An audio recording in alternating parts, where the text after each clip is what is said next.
Un Martinique, c'est au Centre international de séjour, dans les hauteurs de Fort-de-France, à la Pointe-aux-Grives, Dillon, que la Ligue de basket a tenu une conférence de presse avant une grande cérémonie au hall des sports de l'UHIL, avec des équipes de la Dominique, de la Guadeloupe, de la Martinique, comme invité cette année, l'équipe du Bénin.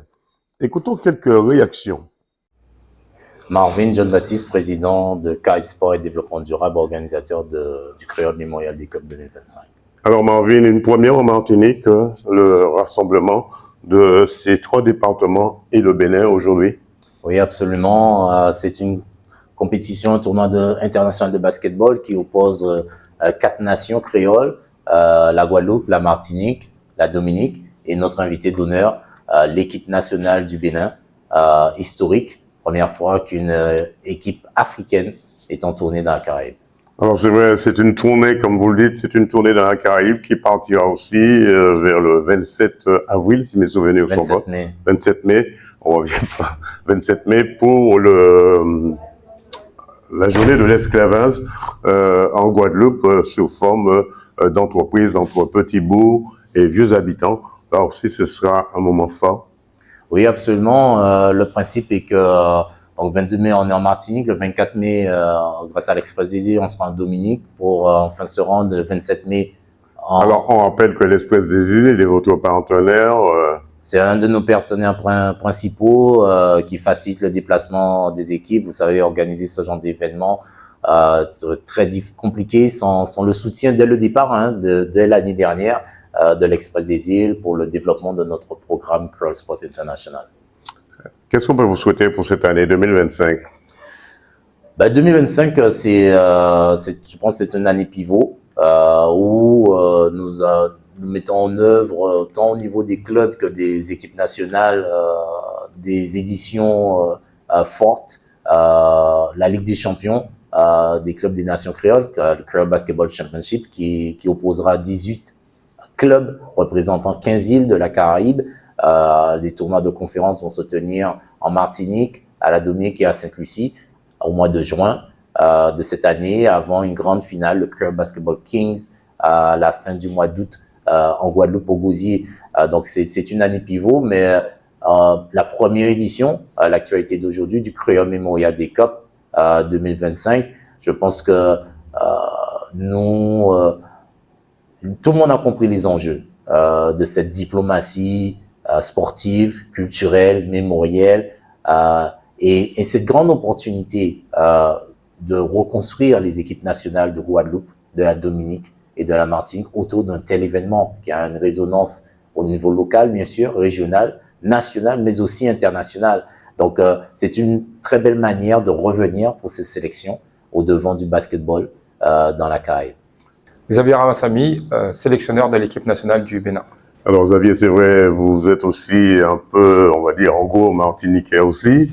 Vous n'êtes pas anodin de notre pays, mais pourquoi cette envie de partir au Bénin? Alors, en gros, j'ai quand même coaché 5 ans en Martinique, au WAX du François. Et du coup, après, ma carrière m'a poussé à revenir en métropole. Et sur ma saison dernière en métropole avec l'équipe de Marseille, j'ai fait tellement de bons résultats que la Fédération du Bénin m'a contacté pour savoir si je voulais faire partie de la sélection et de prendre la sélection en main. Il faut savoir, pour la petite anecdote, c'est que 3 semaines avant, avec mon petit frère, on avait fait un petit test ADN, parce qu'on commence à essayer dans le devoir de mémoire familiale, et on a 35% de sang béninois. Oui. Bon, alors c'est vrai, on va parler un peu de sport. Alors, ouais. Cette équipe du Bénin que vous coachez depuis un certain nombre d'années, un certain nombre de mois, quelle est la progression de cette équipe? Alors, la progression, on va la définir par étapes. C'est-à-dire que pour l'instant, j'ai 2 groupes bien distincts. Les joueurs locaux qui sont au Bénin et les joueurs de la diaspora qui sont dans les championnats européens. Pour l'instant, on les a réunis une première fois au mois de juillet l'année dernière et on va pouvoir retravailler sur les prochaines années dessus. Donc, on a, on va dire, une dichotomie entre le jeu européen et le jeu africain. Mais ce qui ne veut pas dire que c'est pas bon non plus. C'est qu'on a vraiment des réels potentiels, voire des diamants bruts au niveau du Bénin.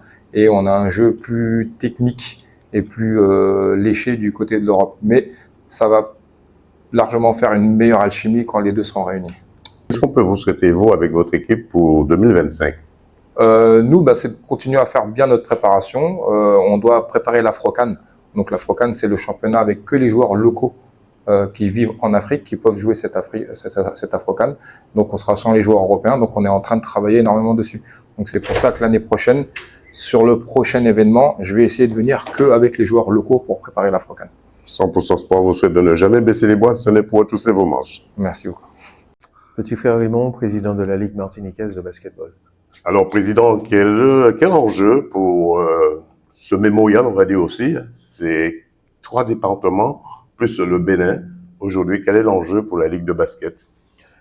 Alors, c'est une opportunité que nous avons saisie de pouvoir contribuer à une manifestation déjà culturelle et dans le cadre de notre histoire par rapport à l'abolition de l'esclavage, en accueillant une équipe africaine et 2 équipes de nos amis de la diaspora caribéenne, la Dominique et la Guadeloupe, et l'occasion également de relancer un programme de sélection de Martinique qui était tombé aux oubliettes, et également de susciter une émulation au sein du basket, en espérant, sachant qu'il y aura des jeunes qui vont venir, et en se disant, dans quelques années, j'ai envie de porter ce maillot. Et le dernier objectif, c'est de fédérer des clubs de basketball. Est-ce que vous avez déjà mis en place ce genre d'échange? Non, pas du tout. C'est une première. C'est une première, comme je vous l'ai dit, et nous avons saisi une opportunité avec l'organisation Caraïbes Sport Développement, qui œuvre dans la Caraïbe pour le basket déjà depuis un moment. Et nous nous sommes rapprochés d'eux bien avant l'élection, justement, pour savoir ce qui s'est passé dans la Caraïbe, pour pouvoir contribuer à cela. Qu'est-ce qu'on peut vous souhaiter pour cette année 2025? Ben écoutez, déjà de la réussite pour toutes nos équipes. Faut pas oublier qu'il y a le Golden Star et le Golden Star en masculin et l'Éclair au féminin qui participent au même moment au Guimarães Senior. Et puis espérer une émulation pour le basket. Voilà, un grand moment de basket avec le partage des cultures pour toute une génération, avec la présence des personnalités invitées et le public qui avait fait le déplacement. Reportage Daniel Diaz, 100% Sport, KMT Télévision.